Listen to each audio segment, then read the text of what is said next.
Once again, Tashidelek to all the viewers who are listening this teaching live.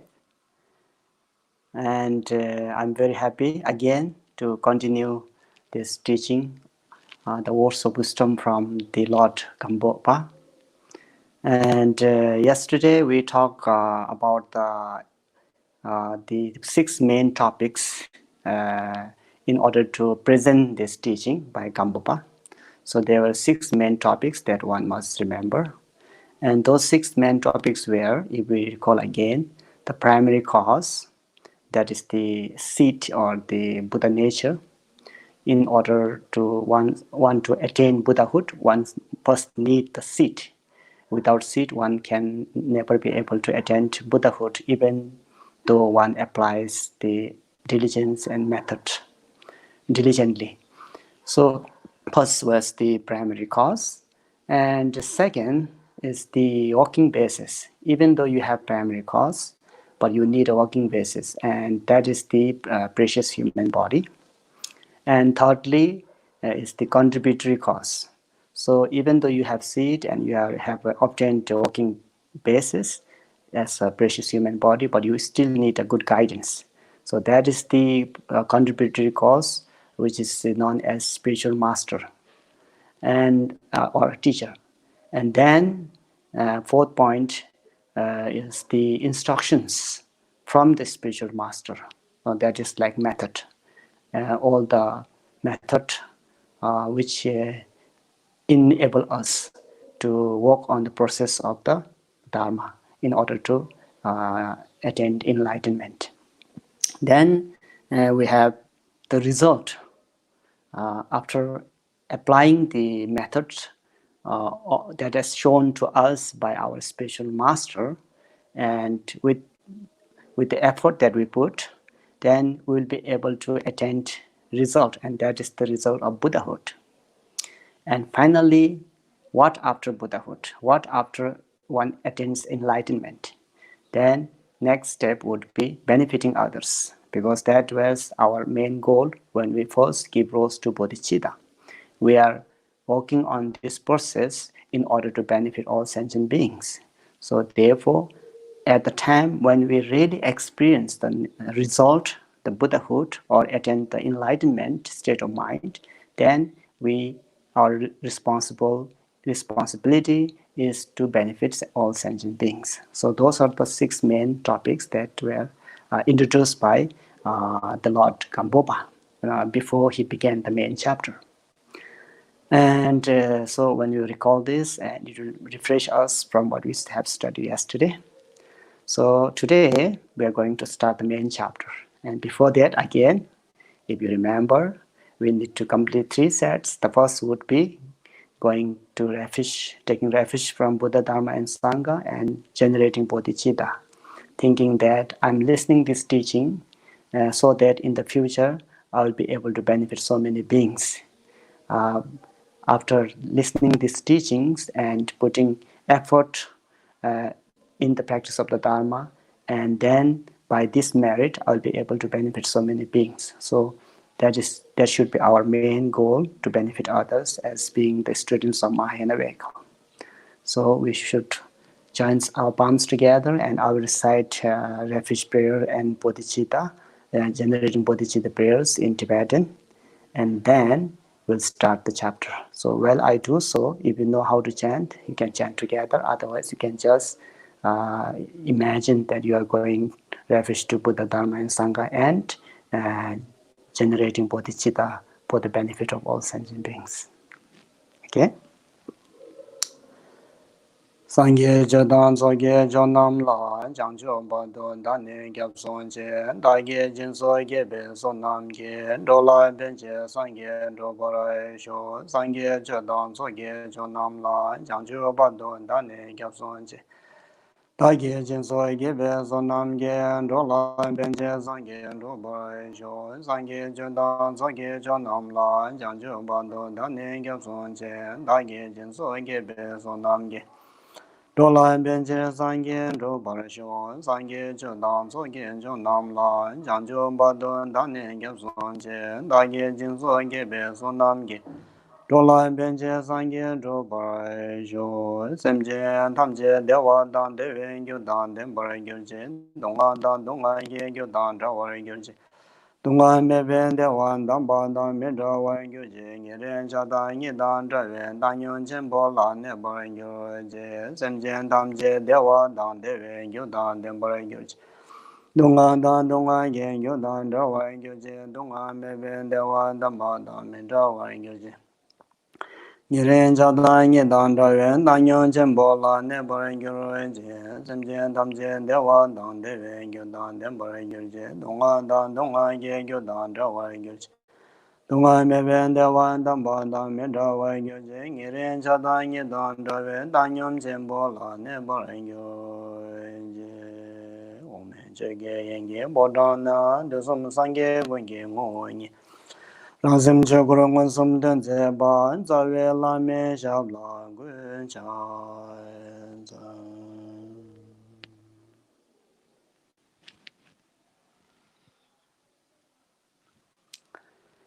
Okay, so I hope you are doing well and you are comfortable now. After finish your dinner, you have some time now to listen the Dharma. And I, from my side, I feel very fortunate that I'm be able to share some of the Dharma with you all during this critical situation. And the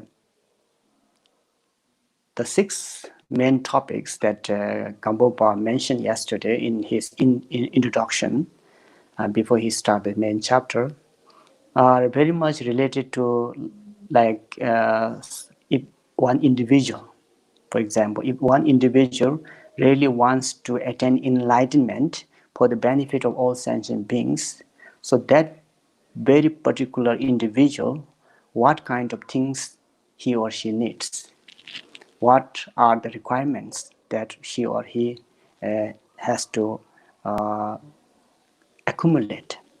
So that is why, as the main topic goes, there, as we mentioned yesterday, the importance of these six topics. And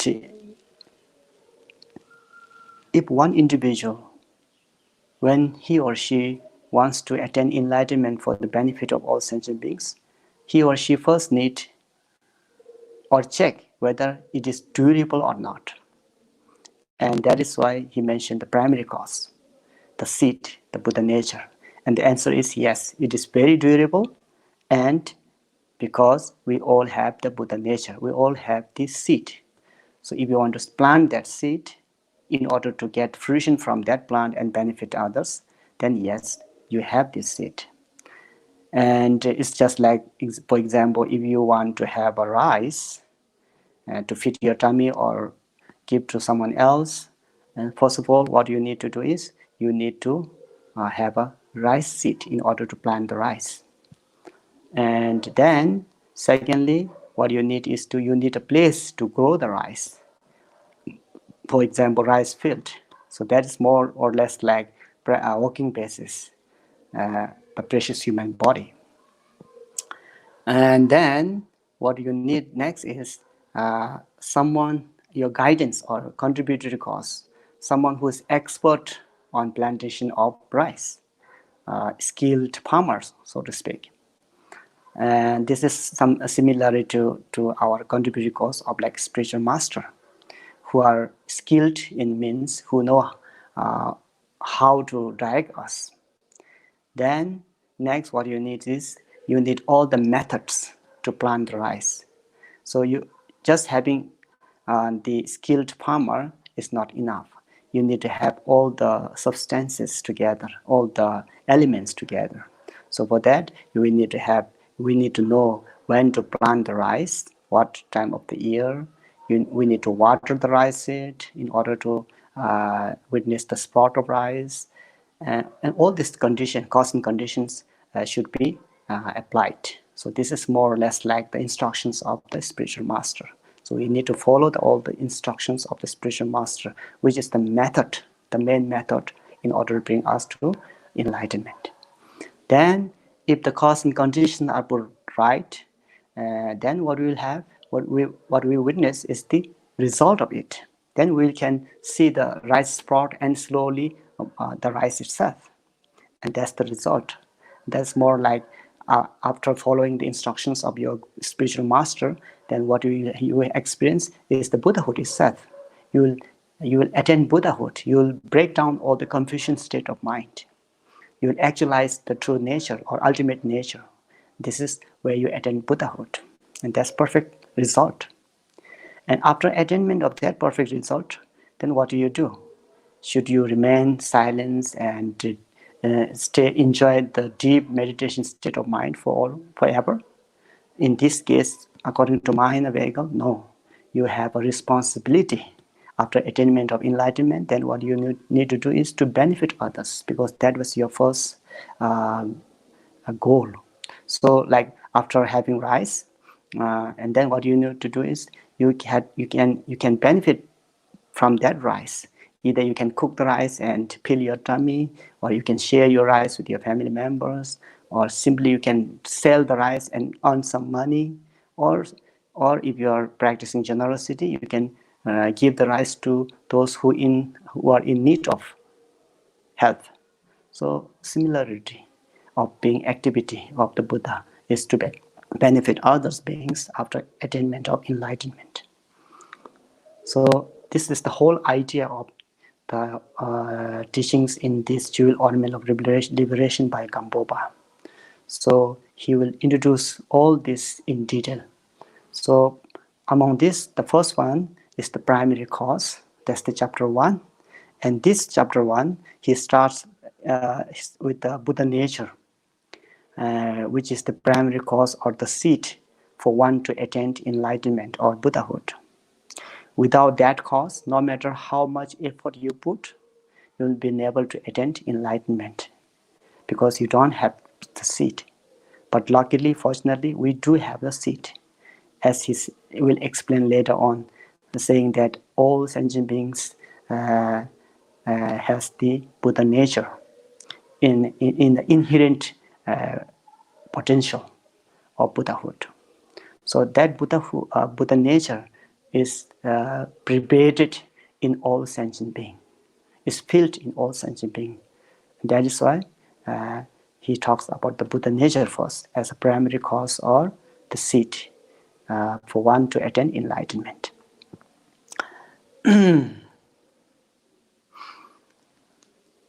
So we'll begin the chapter 1, and I'll read the paragraph first, and then we'll try to understand the meaning together. Chapter 1, Buddha nature. And if you again recall the first point, that is the primary cause, which is understandable as Buddha nature here. And if one individual again who wants to attain enlightenment, or sometimes it is better to say who want to transform them from confused state of mind to awakened state of mind. Sometimes that's better understanding, because when I say attained enlightenment, it feels like enlightenment is very far away from you, and you need to reach there. You need to reach that destination. So sometimes it makes us like feel little apart. But when I say we transform our confusion state of mind into an awakened or wisdom or primordial state of mind, that makes little closer, isn't it? And actually that's the case, because we have a Buddha nature now in a very inherent way. Sometimes it's translated as inherent potential. So that is very good news, actually. We do have this seed within us. And because of that reason, enlightenment is within the reach of all, because it's just there within ourselves. But it is obscured by ignorance. That's why we suffer, as we studied yesterday, the nature of samsara. When Buddha Shakyamuni become enlightenment, what he discovered is that all sentient beings, without exception, has the same nature and potential for enlightenment, and this is known as Buddha nature. So he realized that, and he shared this to us. He enlightened us that you don't need to find your enlightenment something else, something different from yourself. You don't need to find your enlightenment elsewhere. You can witness yourself and you can transform yourself from confusion state of mind into awakening state of mind. But as he mentioned yesterday, GAMPOPA said, it will not happen just by like this, just by naturally. So we need to implement the method, the instructions of our Guru. And if we do so, then we will be able to transform ourselves from our confusion state of mind to awakening state of mind. And GAMPOPA will later on in the chapter of instruction, the method, he will describe us all the details, in all details of how one can practice those paths. So we'll study those later on. And any person who has completely awakened from ignorance and has gained vast potential wisdom is the Buddha. Usually what we think when we hear the word Buddha, or when we think of Buddha, we have habitual tendency of remembering the Buddha, historical Buddha, the Siddhartha Gautama Buddha, who was born in Lumbini and who got enlightenment under the Bodhi tree in Bodh Gaya, and who preached the teachings in Varanasi, and who went into Parinirvana in Kushinagar. So that's still all right. But we need to understand Buddha in a deeper meaning. Buddha, what Buddha really means is someone who has dispelled ignorance, who is completely awakened from deluded state of mind or confusion state of mind, and who has opened his or her vast potential wisdom, and that's called Buddha. So you see, remember? Now you can see we all have that potential. So we all can be Buddha. We are actually, in essence, we are already Buddha, but we don't call ourselves Buddha yet because we have not transformed ourselves. We are still under the confusion of ignorance, state of deluded mind. So that's the only reason why we are in samsara. So when we are able to transform that through the instructions of the spiritual master, then one day will become enlightenment. We'll transform ourselves into awakening state of mind. Okay.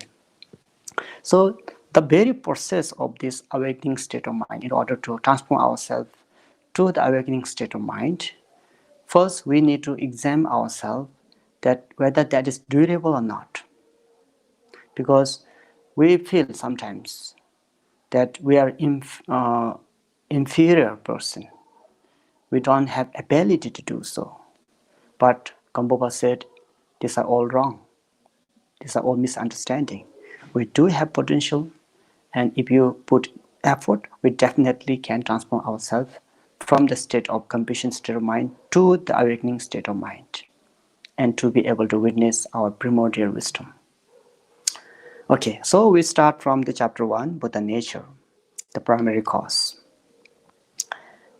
Here, GAMPOPA start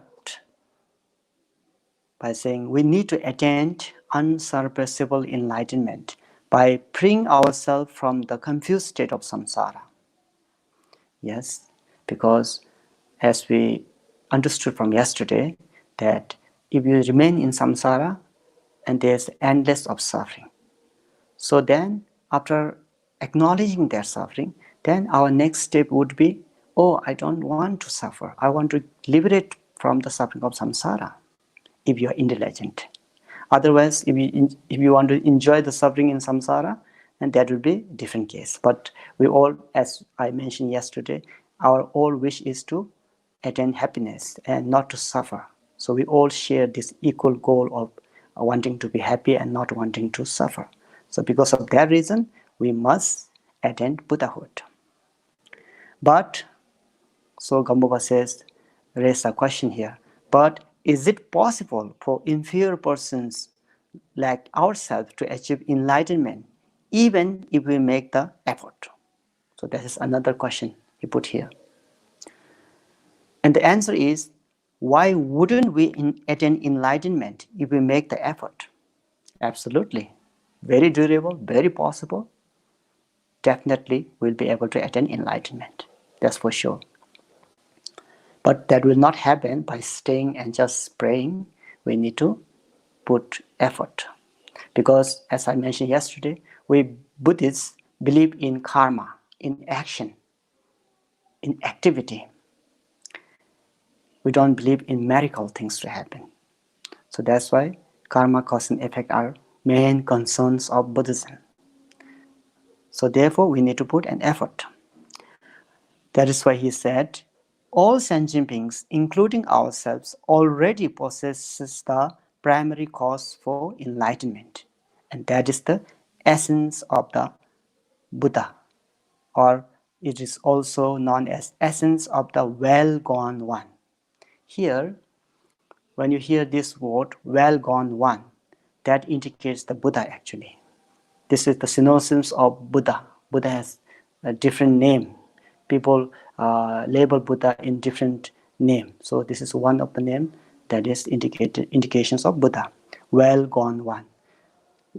Why is called well-gone one?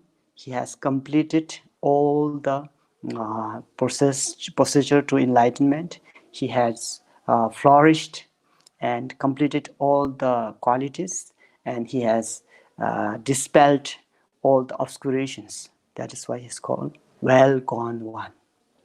Perfected, the one who has perfected the process to the enlightenment. As is stated in the King of Meditative Observation Sutra, so he quotes from this, saying, the essence of well-gone one pervades all migrators. So which in other words, all sentient beings, migrators, in these six realms or three different types of world, as we mentioned yesterday, they all pervades this Buddha essence or essence of well-gone one. Another quote from Small Parinirvana Sutra says, all sentient beings have the essence of the thus gone one.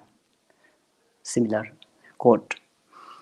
Also, the Sutra of the Great Parinirvana says, for example, so they mention here an example of Buddha nature. The example would be, as butter permeates milk, likewise, essence of the thus gone one prepares all sentient beings. Butter and milk. Milk has the potential of butter to become butter. But milk, if you remain milk just there and wait it to transform into butter, that will not happen. So what we need to do is we need to stir the milk in order to bring out them as a butter. So likewise, we are now like milk, and we need to bring out the butter from that milk. So that means we have the Buddha nature and we need to bring it out as a result of Buddhahood. So this is a similar example of Buddha nature. Sometimes people also give different examples like sesame seed and sesame oil, or mustard seed and mustard oil. So some of example will come on later on. And there's another quote here from the Ornament of Mahayana Sutra. Even though suchness is not different for any being, One is called Dosgon one when it is fully purified. Therefore, all beings are of its essence. Even though we do have the Buddha nature, we are not called Buddha yet because we have not transformed ourselves yet. So we have not purified ourselves yet. There's this obscuration. There's this obscuration which is blocking us from witnessing that Buddha nature out. So we need to clear those obscurations. So those obscurations will also come later on. Okay, so these are the few quotes from different sutras. By what reasoning can it be shown that sentient beings have Buddha nature? So we just can't say we have Buddha nature without showing any reasonings. How? So the next is GAMPOPA wants us to know there are 3 reasons which will clarify that we do have a Buddha nature. So among the 3 reasons here, the first reason is because all sentient beings are pervaded by emptiness of Dharmakaya. So that's the one reason why all sentient beings pervades Buddha nature. As we know that in some instruction they say our natural mind is Dharmakaya, such as this here, all sentient beings are pervaded by emptiness of Dharmakaya. That's the one reason. And the detail of that reason we'll explain later on. And the second reason he gives here is because there are no difference in the nature of suchness. There's no difference in the Buddha nature of sentient being and Buddha nature of the Buddha. No, not big, not small, not good, not bad. They are all same. So there's no difference in the suchness of individual sentient beings and the Buddha. So that's the second reason which will make sure that all sentient beings pervades Buddha nature. And the third reason is because all beings have a family. There are 5 different families which GAMPOPA mentions later on. Because all sentient beings, so to make this more understandable way, I have to say all sentient beings can be categorized into 5 different families. And these all 5 different families are able to attain enlightenment sooner or later, according to their effort. But definitely, they will be able to witness Buddhahood. So therefore, since all sentient beings are categorized into 5 different families, therefore, all sentient beings prevails Buddha nature. So that's the one, a third reason why we all have Buddha nature. So for these 3 reasons, all sentient beings are of Buddha nature.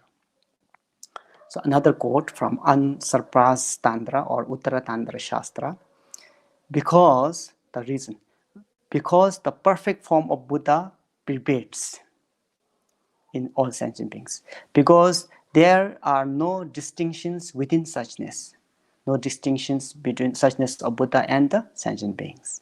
And third is because all are in a family. So these are again same meaning of from different quotes. That is why all sentient beings are always of essence of enlightenment.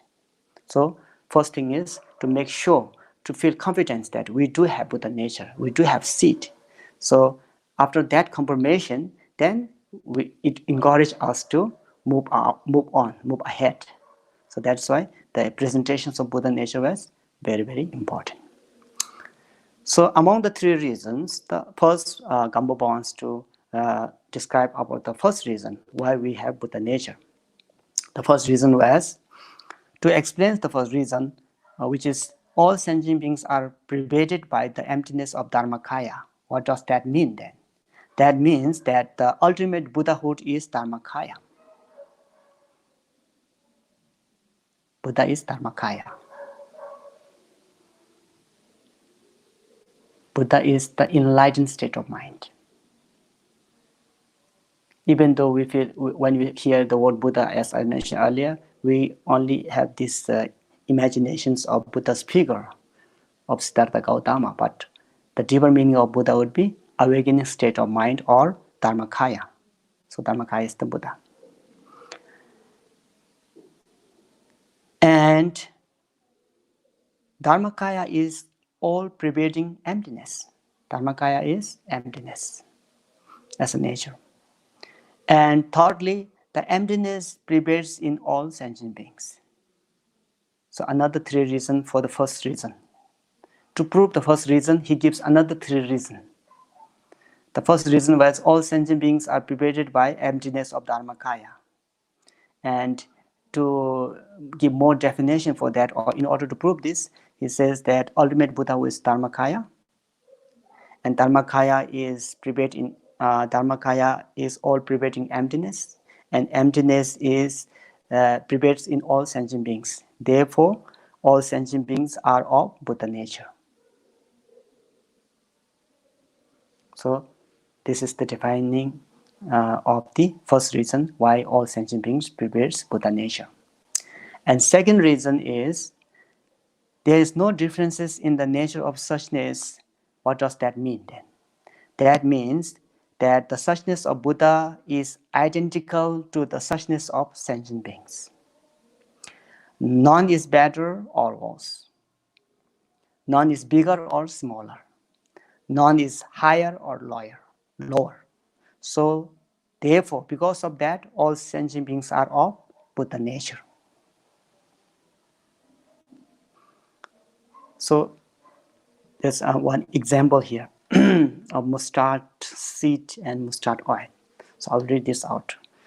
To illustrate this in another way is the example of mustard seed and mustard oil. The mustard seed is permeated by mustard oil. There is no difference between the oil in the seed and the oil in the jar. One is not better than other. But until it is actually produced from the mustard seed, it cannot be called oil. In order to produce the oil, all the necessary causes and conditions are required.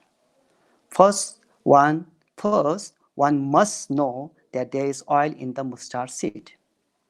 Then, one must know how to extract the oil, and finally know how to apply effort properly. So, through that, one will get oil. So this is the example of Buddha nature. Similarity. Similarly, even though all sentient beings are permeated with Buddha nature, one cannot be called Buddha yet until we actualize Buddhahood. So to attain Buddhahood, we first have to know that we contain Buddha nature and complete potential, which is no difference from the Buddha's own nature. That is why there's no difference in the suchness. Just like there's no difference in the mustard oil in mustard and mustard oil in the jar, in the nature. So therefore, our nature of Buddha nature within our sentient beings and Buddha nature of the Buddha, there's no difference, higher or lower, bigger or smaller. That is why all sentient beings are pervaded by Buddha nature. And the third reason is that all beings have a family.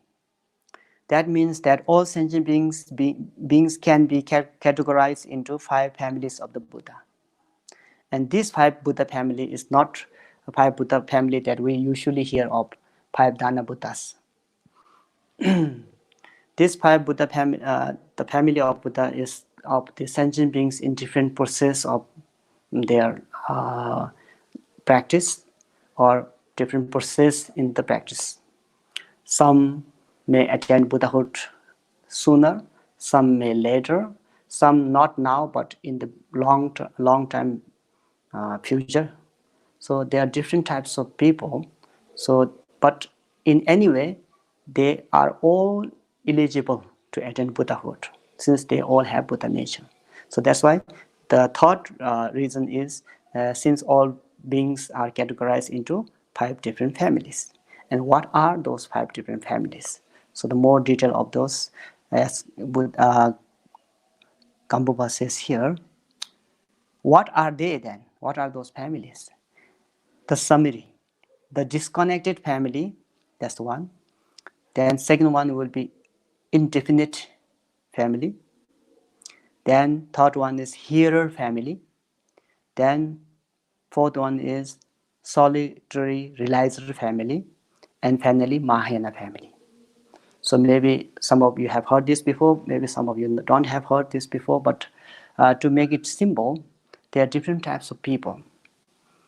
And the first one is known as disconnected family, which means that they do not practice Dharma at all. They have no accumulations of merit and engagement in the virtues, but they are still durable to attain Buddhahood. And second type of family is indefinite family, which means that any sentient beings, whichever path to enlightenment, whichever path they choose, they will attain their result.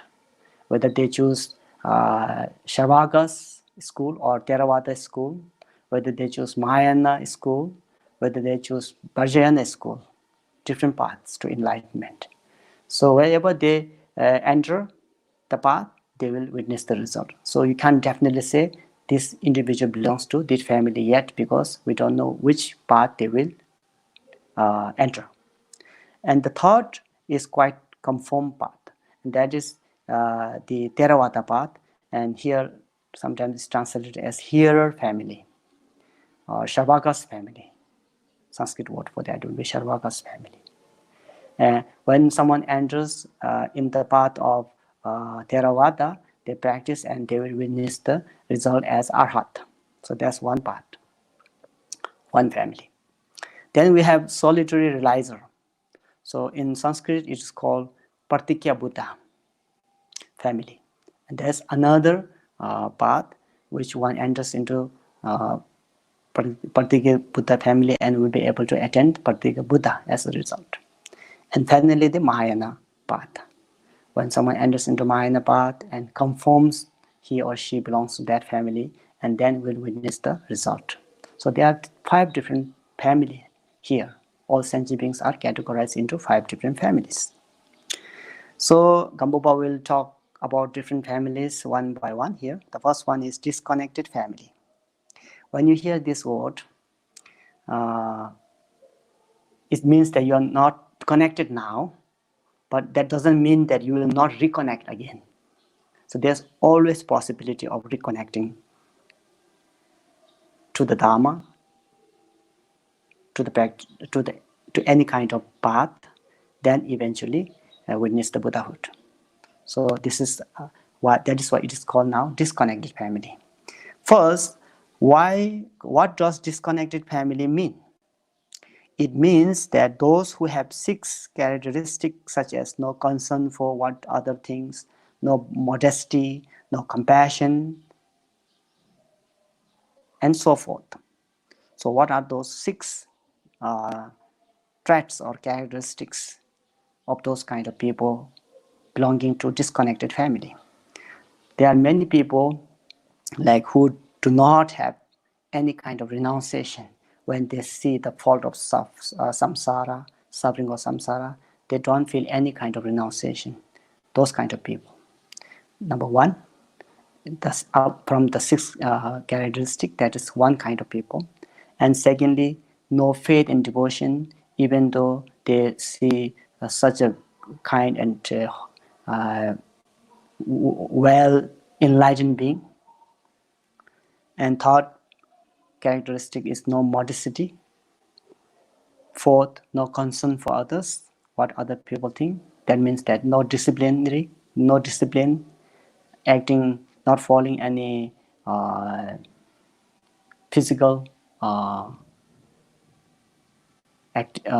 not paying attention to the non-virtuous act of your physical and verbal, no disciplinary. And then fifth point would be no compassion at all. When you see people suffering or dying or sick, no compassion at all. And finally, no regret, involving in non-virtuous act, but yet no regret at all. So there are some kind of people like this who has these six characteristics. And those people are considered as belonging to the disconnected family. But having said that, even though they are very ruthless, very unkind people, but yet still in their somewhere in their heart, they do have some positive. They do have concern for their family, their beloved one. They do have compassion, loving kindness and compassion to their beloved and loved ones. So it's like, for example, there's a sun in the sky, but if there's a big cloud covering the sun, but still you can see small tiny lights or rays of sun. That doesn't mean that there's not brightness at all for those people. So that's why it labeled as disconnected family, but there's always possibility to reconnect to the Buddhahood. So these are one kind of family. And generally, it is said that those who have this kind of six characteristics or attributes constitute is the disconnected family. They will wander in samsara for a long time, but this does not mean that they will never achieve enlightenment. So this kind of people, if they eventually realize the importance of being kind and compassion, importance of uh, accumulating good merits, importance of being practicing the virtuous act for the benefit of oneself and others, then they can always reconnect to the Buddhahood. So this is one type of family. Then the second type of family, KHENPO mentioned here, is indefinite family. So then we are not sure which people will follow what path to enlightenment, to reach enlightenment. So therefore, it is considered as labeled as indefinite family. So I'll read this paragraph here. The nature of the indefinite family depends on contributory conditions. If they attend the hearer's spiritual master or Theravada spiritual master, associate with Theravada friends and study the Theravada different texts, then those persons will awaken in the Theravada family or hearer family as Arhatship or Arhathood. They will study and follow the path and become part of hearer family. Likewise, if those persons meet with the solitary realizer or Partika Buddha or a Mahayana master, then respectively they will become part of solitary realizer or Mahayana family. That is why they are labeled as indefinite family. Any possibilities by joining any types of path to enlightenment. Now the third family, that's the hearer family or Shavaka's family. The family of hearer consists of those who fear samsara and who wish to achieve nirvana, but who have very little compassion. As it has been said, one who is afraid upon seeing the suffering of samsara and wish to achieve nirvana, but has a very little interest in benefiting sentient beings. These three are the marks of the hearer family. So, in order to bring sentient beings into perfect Buddhahood, there are different ways, different paths according to our ability and capacity. So, some people do not have that kind of heart to benefiting all sentient beings. It's too much for them. Sometimes they are afraid of doing so. So, those people who has renunciation to samsara, but who do not feel comfortable to benefiting all sentient beings or thinking of benefiting all sentient beings. So those kind of people would like to remain isolated and then practice, focus on their own practice, practice discipline, and then try to dispel their afflictions and negative afflictions and emotions because they are worried about downfall of suffering of samsara. So this kind of one type of family. This is considered as a hearer family. Then the fourth family is called solitary realizer family or Pratyeka Buddha family. The solitary realizer family includes those who possess the above three attributes, just like hearer family. But in addition to this, they are a little bit of arrogant and keep their master's identity very secret and prepare to stay in solitary places. As it has been said, fear the thought of samsara, wishing for nirvana, little compassion, arrogance, secretive about their teachers, and enjoying solitude. A wise one should understand that these are the marks for the solitary realizer family. So this is another type of family which people enter into the solitary realizers family and study their tracks and then slowly witness the result of Pratyeka Buddha family. Then,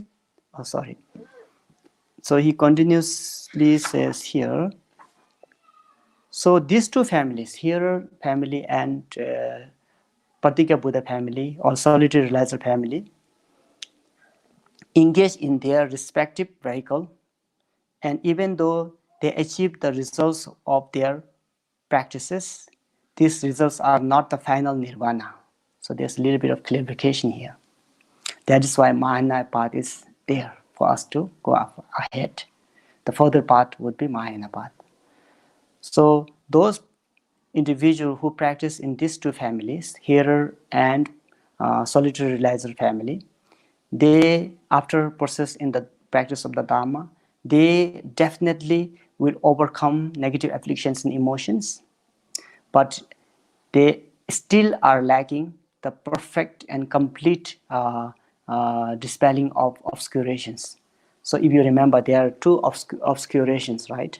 Obscurations of what you call afflicted emotions, and that will be like obscurations of afflicted emotions such as stinginess, anger, hatred, jealousy, and so on and so forth.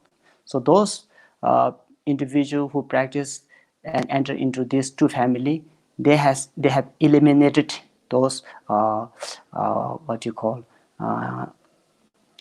obscurations of afflicted emotions, but they are not they have not been able to fully pacify the second kind of obscuration, and that is labeled as subtle obscurations to omniscience, and that will be like knowing the full realization of emptiness nature.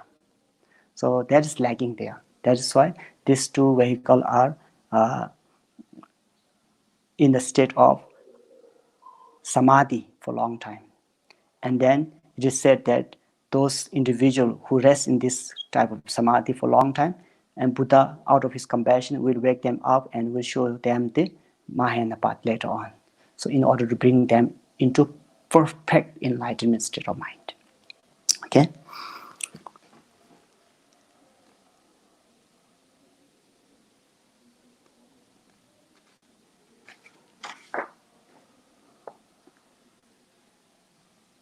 So there's another question. How do they abide when they achieve their fruits? These two family, hearer family and solitary realizer family. The answer is they maintain afflicted state of meditative concentration. So they remain in the samadhi for a long time without having any kind of disturbance of negative afflictions and emotions. But those states are based on the psychic imprints of ignorance. So there's a little bit of ignorance, subtle ignorance, without realizing the full emptiness nature of phenomena. Since their meditative concentrations are unafflicted, they believe that they have achieved nirvana and remain that way. They believe that they have reached the perfect nirvana, but in actuality, they did not. So therefore, we have the next family, which is called Mahayana family. So there's one doubt then. one question. If their schools are not the final, then why would Buddha show us these two paths, hearers and solitary realizers path? And the answer is, if their states are not final nirvana, then one might argue that the Buddha should not have taught these two paths. Is there a reason the Buddha should teach this path? So that's the doubt. That's the question.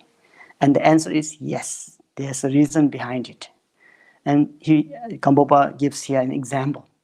For example, suppose great merchants from this Jambudeva are traveling the ocean searching for jewels.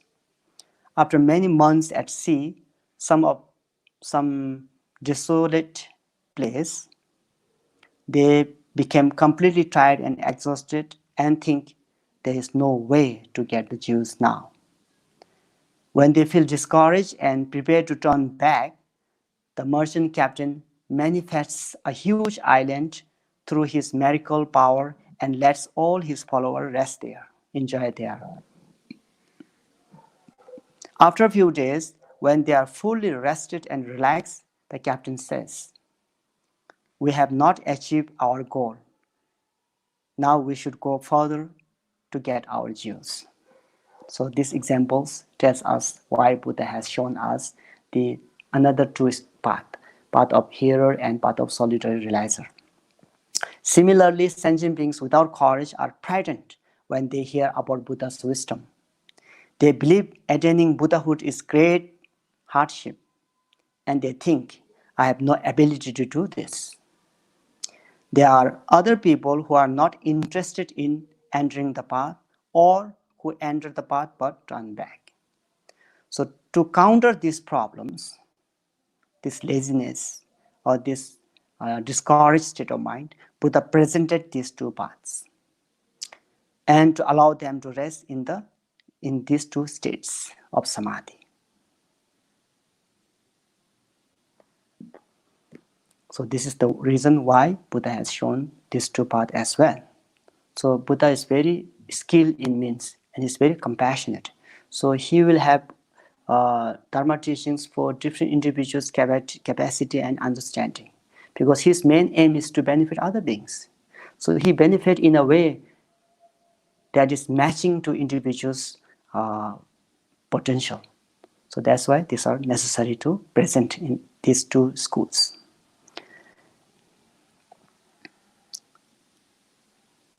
So when these hearer and solitary realizers are well rested in those states, then Buddha understands this and encourages them to attain Buddhahood.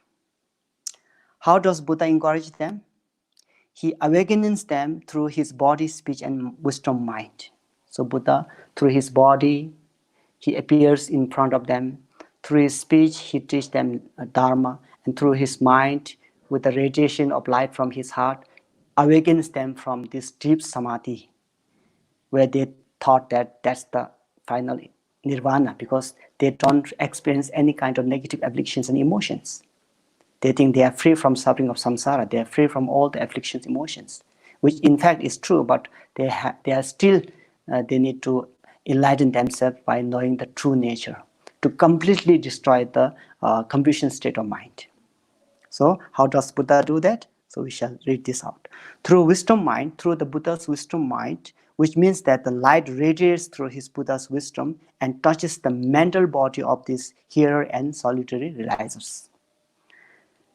As soon as light reaches those two individuals in their family, they arise from their unaffected meditation or deep samadhi. Then the Buddha appears physically in front of them. So through mind, he awakens them from the meditative state of mind. Through physical, he shows them appearances of his own body.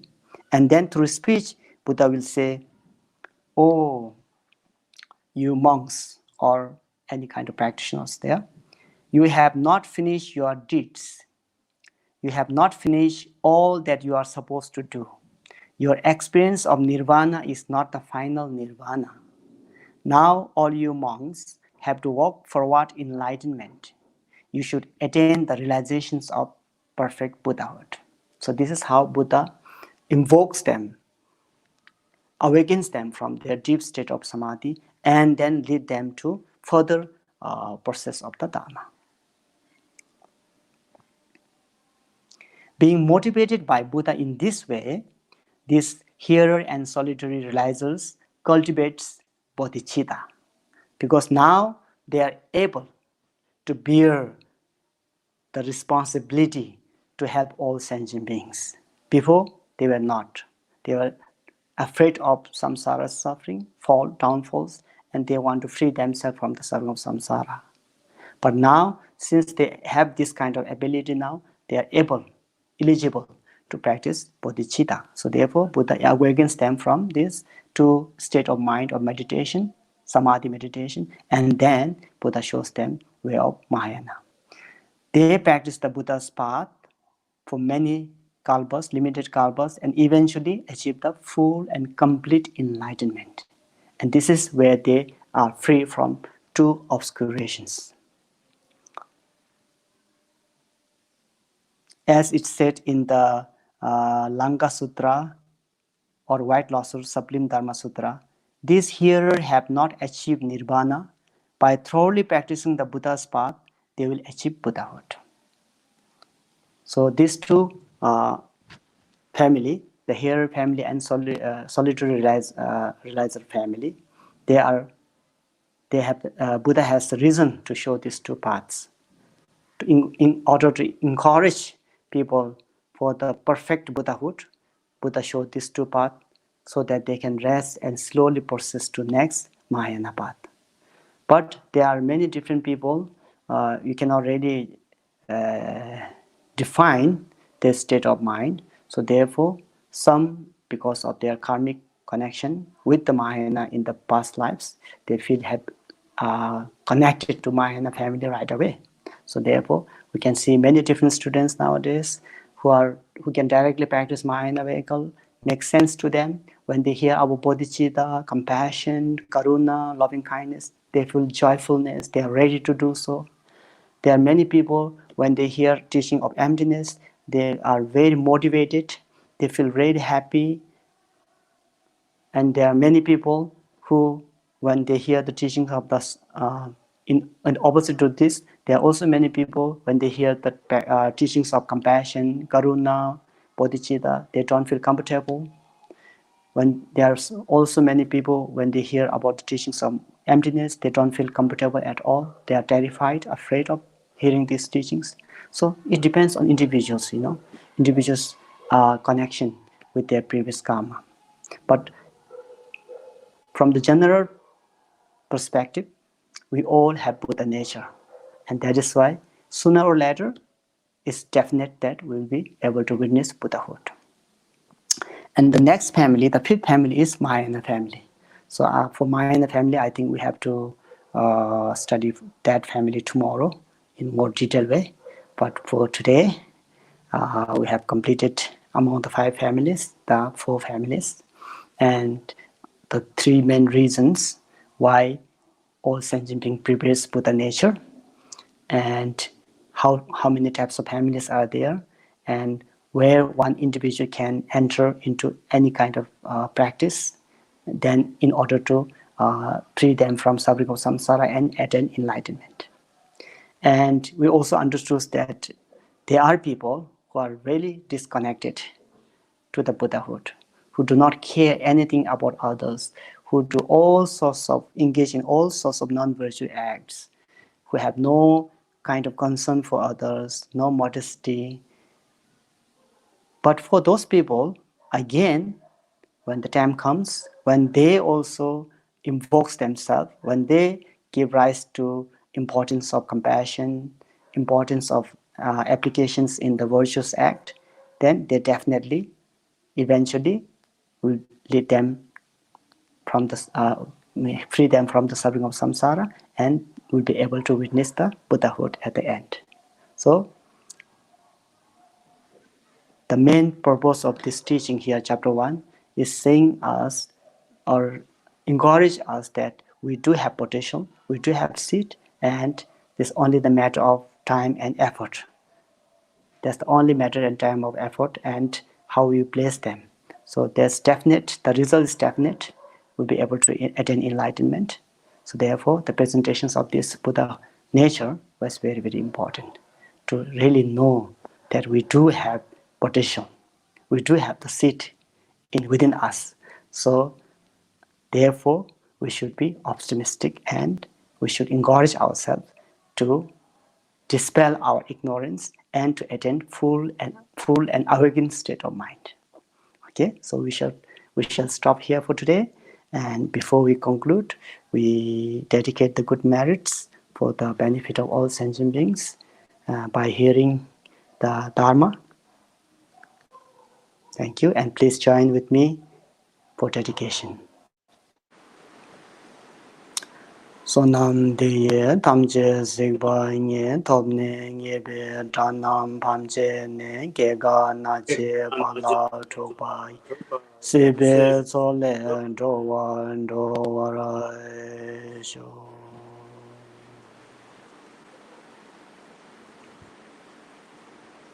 Thank you, Kempola.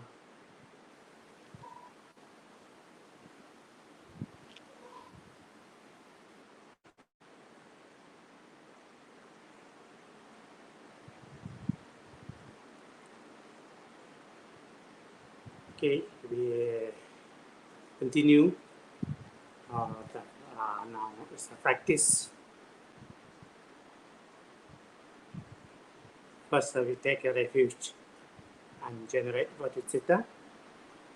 Therefore, you visualize in front of you in the sky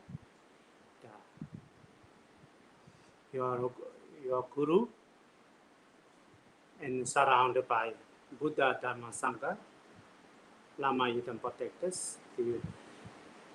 They are real in front of us with your devotion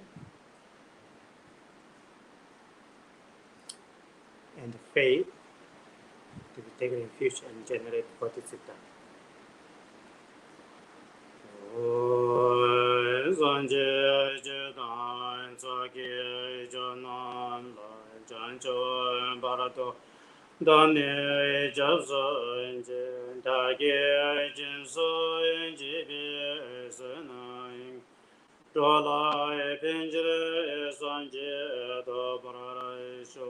Second repeat.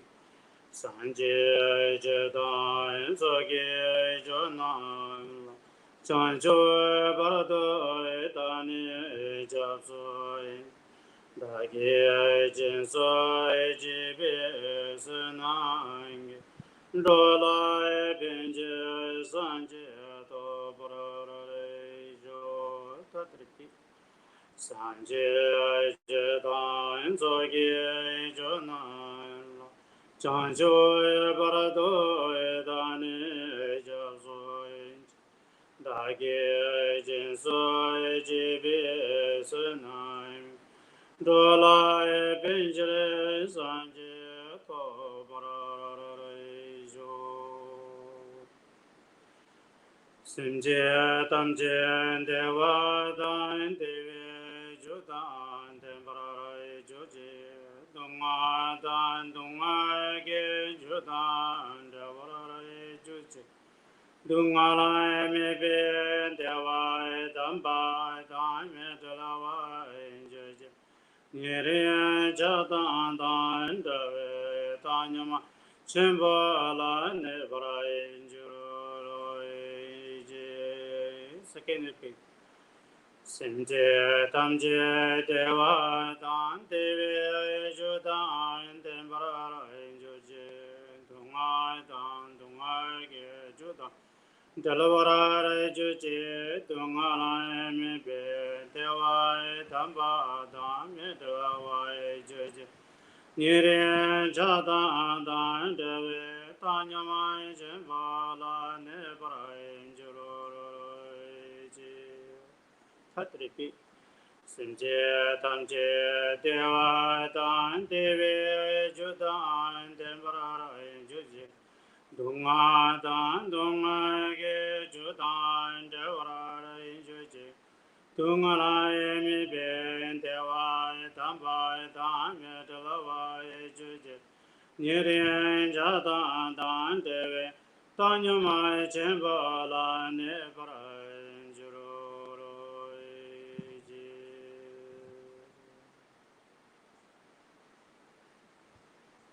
Now meditate on giving and taking meditations.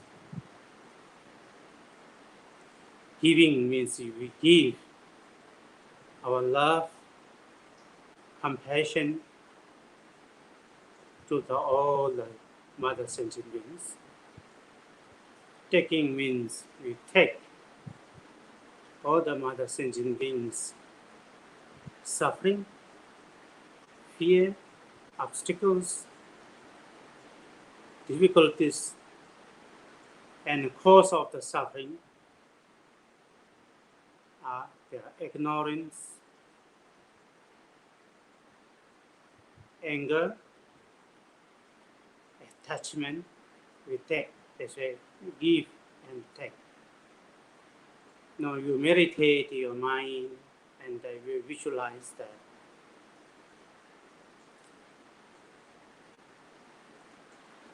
when you breathe in, that time you visualize that all the mother sentient beings, they are suffering, they are pain, fear, and the cause of the sufferings are their ignorance, anger, attachment will come out from their body, form of like black smoke. You breathe in with your breathing. You imagine they are separate or free from the suffering and the cause of the suffering. Then you breathe out. That time you imagine that whatever you have are merits, virtues, and the cause of the virtues and merits are loving, love, and compassion. Come out with your breathing. It's a form of white light, white smoke. They go to and dissolve to all the mother sentient beings. They imagine they receive happiness and the cause of happiness. Then you meditate on that. Breathe in, take, give, breathe out, give.